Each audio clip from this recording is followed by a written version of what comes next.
pas femme politique, on le devient. Depuis 2015, le conseil départemental est la première et la seule assemblée strictement paritaire en France.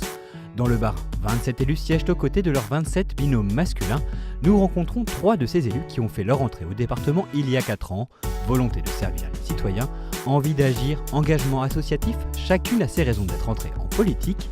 Mais que ce soit dans les mandats municipaux ou départementaux, être une femme n'a rien d'une sinécure.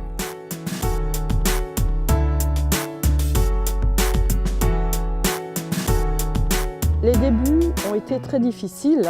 J'allais à des événements, on ne me présentait pas, on ne me nommait pas. Il faut quelquefois vraiment, je dirais entre guillemets, taper sur la table, imposer sa présence, imposer sa voix, imposer son idée et nous laisser le temps de la développer. Alors pour ma part, je ne pourrais pas dire, si vous voulez, que le fait d'être une femme soit pour moi un inconvénient en politique. Je dirais qu'il n'y a pas plus de sexisme en politique que dans les professions en général. Et que, si vous voulez, j'ai travaillé 20 ans avant de faire de la politique, donc des expériences sexistes, j'ai pu en connaître avant de faire de la politique. Maintenant, les choses commencent petit à petit, au bout de 4 ans, à rentrer en place. Mais bon, tout finit par arriver, je ne désespère pas. Depuis les années 90, les femmes se font mandat après mandat une place toujours accrue en politique, particulièrement dans les assemblées locales. Parité au département, quasi-parité dans les régions, 40% de femmes dans les conseils municipaux. Elles restent pourtant toujours minoritaires dans les mandats exécutifs et les postes à responsabilité, preuve qu'il reste encore du chemin à parcourir. Aujourd'hui, la parité commence à être acceptée. Certes, il y a encore du travail à faire dans certains domaines, mais la parité est là. Nous, au conseil départemental, on reflète bien la parité. C'est vrai qu'au niveau des maires, c'est encore pas acquis, mais tout ne se fait pas en un jour. Il faut vraiment être attentif à ce que les femmes jeunes, elles expriment ce qu'elles ressentent, ce qu'elles pensent. Elles ont beaucoup de choses à apporter à notre société et les aider à faire leur place. Je crois que c'est notre rôle aussi, les femmes déjà en politique, déjà installées, d'accompagner celles qui vont se lancer. Le regard des citoyens change quand les femmes sont aux affaires. Moi-même, je viens d'être élue en tant que maire. Quelque part, je me dis que le citoyen est prêt, et ça, c'est une bonne chose pour l'avenir. La place des femmes en politique n'est à bien des égards que le reflet de leur place dans la société. Ainsi, à poste et expérience équivalents, le salaire d'une femme est en moyenne inférieur de 12% à celui d'un homme.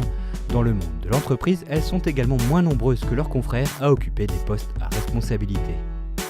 Je suis sensible aux inégalités, puisqu'elles existent, c'est un fait. Ce n'est pas une vue de l'esprit, il y a des inégalités salariales, des inégalités hommes-femmes, c'est évident. Justement, c'est en parlant qu'on va faire avancer les choses.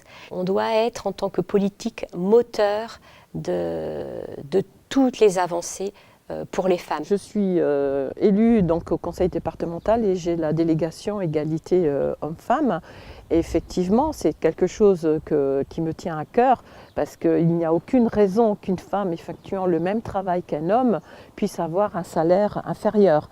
Et il y a une prise de conscience aujourd'hui qui est là et donc on travaille dans ce sens-là. Trouvant son origine dans les luttes pour l'égalité du début du XXe siècle, officialisée par l'ONU en 1977, le 8 mars est en France la journée internationale des droits des femmes. Le 8 mars, en tant que femme, c'est un moment où on a du recul, c'est-à-dire on a un moment de recul, un moment de pause, où on se dit c'est quoi les droits des femmes, c'est quoi cette journée, à quoi elle va pouvoir servir pour faire avancer justement les droits des femmes dans le monde entier. La journée du 8 mars, il faut bien le rappeler, c'est pas la journée de la femme. Alors je suis un petit peu irritée ou agacée, on peut dire, quand je vois qu'on offre des roses, on dit c'est la journée de la femme et on fait faut pas tomber dans le féminin. C'est pas du tout le rôle de cette journée-là. C'est une journée qui doit rappeler que les droits internationaux de la femme ne sont jamais acquis, sécurisés. On doit rappeler qu'il y a des femmes qui se sont battues pour cela. Ce n'est pas si ancien que cela et que nous devons toujours entretenir ce qui a été acquis. En moyenne plus jeune que leurs collègues masculins, la féminisation des élus va de pair avec le renouvellement des générations. Voici quelques conseils à l'usage des futures femmes politiques. Si j'avais un conseil à donner à une femme qui a envie de se lancer en politique, je lui dirais bien qu'elle soit courageuse, constante, à l'écoute et qu'elle ait envie de servir l'intérêt général. Quand on a la volonté de vouloir faire changer les choses, il ne faut pas dire on n'y arrivera pas. On est toutes capables, on a toutes des compétences cachées et une énergie cachée.